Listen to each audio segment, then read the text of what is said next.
Students, how are you.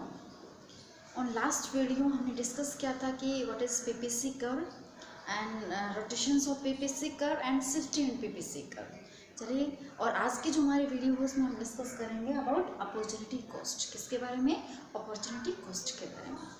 चलिए, हम थोड़ा सा फिर से पीपीसी कर्व के बारे में डिस्कस कर लेते हैं। वैसे लास्ट वीडियो में डिस्कस हुआ था कि जो पीपीसी कर्व है उसमें चेंज किस वजह से आता है, चेंज और शिफ्ट, उसको हम बोलते हैं कि shift in PPC curve and rotation in PPC curve. PPC curve में शिफ्ट और पीपीसी कर्व में रोटेशंस दोनों ही अलग अलग चीज़ें होती हैं।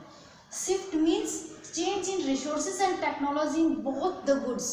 ठीक है, शिफ्ट मीन्स होता है कि जो रिसोर्सेज और टेक्नोलॉजी दोनों goods means x goods and y goods दोनों के रिसोर्सेज एंड टेक्नोलॉजी में क्या होता है, चेंज होता है। क्या बोलते हैं हम उसको? शिफ्ट बोलते हैं। ठीक है, और जो शिफ्ट होगा हमारा पीपीसी का वो राइट हैंड साइड या फिर लेफ्ट हैंड साइड किसी भी तरफ हो सकता है। जो रोटेशंस होता है वो किस तरीके से होता है? रोटेशंस होता है कि change in resources and technology in any one goods. किसी वन गुड्स से की जो रिसोर्सेज एंड टेक्नोलॉजी होते हैं क्या होते हैं, वो चेंज हो जाते हैं। वन गुड्स के कांस्टेंट रहते हैं और वन गुड्स के क्या हो जाते हैं, चेंज हो जाते हैं। ठीक है, ये हमने लास्ट वीडियो के अंदर डिस्कस किया था, बट आज हम डिस्कस करेंगे अपॉर्चुनिटी कॉस्ट के बारे में। अपॉर्चुनिटी कॉस्ट होती क्या है? अपॉर्चुनिटी कॉस्ट मीन्स जो बेस्ट अल्टरनेटिव है वो अनदर गुड्स के ऊपर क्या हो जाते हैं, शिफ्ट हो जाते हैं।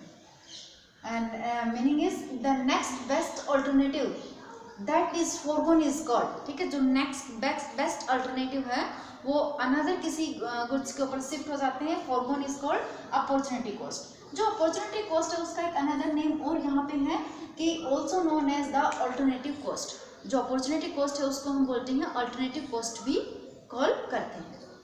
अब आगे देखते हैं।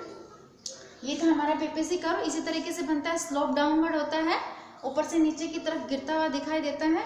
हाँ जी बिल्कुल, ये ओ एक्स है, ओ वाई है। यहाँ पर हमने एक गुड्स यहाँ पे ली है और वन गुड्स हमने यहाँ पे ली है। यहाँ पर हमने वन गुड्स व्हीट ले लिए यहाँ पे, ठीक है, और यहाँ हमने लिए हैं क्लोथ्स। ओ एक्स पे व्हीट और ओ वाई के ऊपर हमने क्लोथ्स लिए हैं। ये हमारा पीपीसी कर्व। ठीक है, अब देखिए आगे हम जो इस पीपीसी कर्व के ऊपर जितने भी पॉइंट आते हैं हमारे सारे क्या होते हैं, जिनका फुल्ली यूटिलाइजेशन होता है। फुल्ली यूटिलाइजेशन होता है गुड्स एक्स में और गुड्स वाई। ओके, अब क्या करना है हमने यहाँ पर opportunity cost best alternative means हमने अगर व्हीट का प्रोडक्शन इंक्रीज करना है तो ऑब्वियसली बात है क्लोथ्स का प्रोडक्शन तो डिक्रीज करना ही करना पड़ेगा ना। क्यों?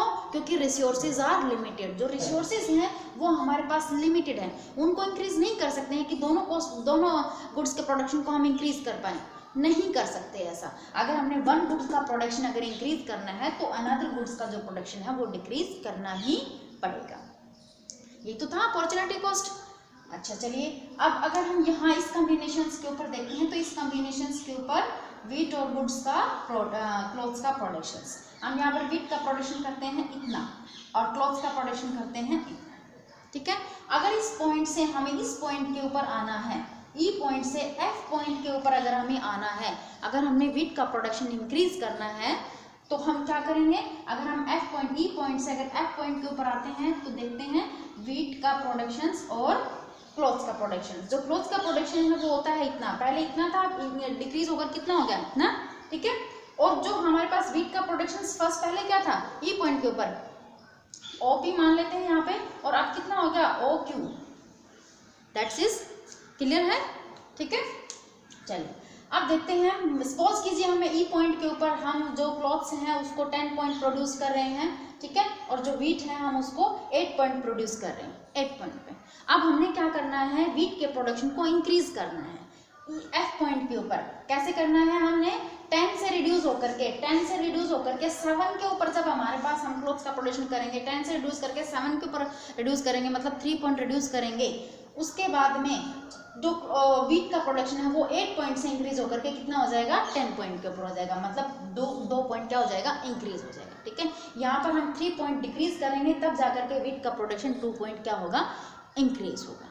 ठीक है, तो ये जो हमारा पॉइंट आया है, ये जो लाइनें हैं हमारी, इस लाइन को हम यहाँ पे, ये जो एरिया है उस एरिया को हम क्या कहते हैं बच्चों, मार्जिनल अपॉर्चुनिटी कॉस्ट और मार्जिनल रेट ऑफ ट्रांसफॉर्मेशंस। क्या बोलते हैं हम उसको? Marginal opportunity cost. ये 3 टाइम डिक्रीज हुआ, ठीक है, और ये 2 टाइम क्या हुआ? इंक्रीज हुआ। क्या बोलते हैं हम उसको? मार्जिनल अपॉर्चुनिटी कॉस्ट या फिर मार्जिनल रेट ऑफ ट्रांसफॉर्मेशंस। ये है MOC marginal opportunity cost and MRT marginal rate of transformations. ठीक है, ओके, थैंक यू स्टूडेंट्स। आज के वीडियो में इतना ही। कल के वीडियो में हम जो कैरेक्टरिस्टिक्स हैं पीपीसी कर्व से रिलेटेड, कि जो पीपीसी कर्व होता है वो हमारा ओरिजिन पॉइंट की तरफ कॉनकेव क्यों होता है या फिर स्लोप डाउनवर्ड क्यों होता है, अगली वीडियो में देखते हैं। Thank you.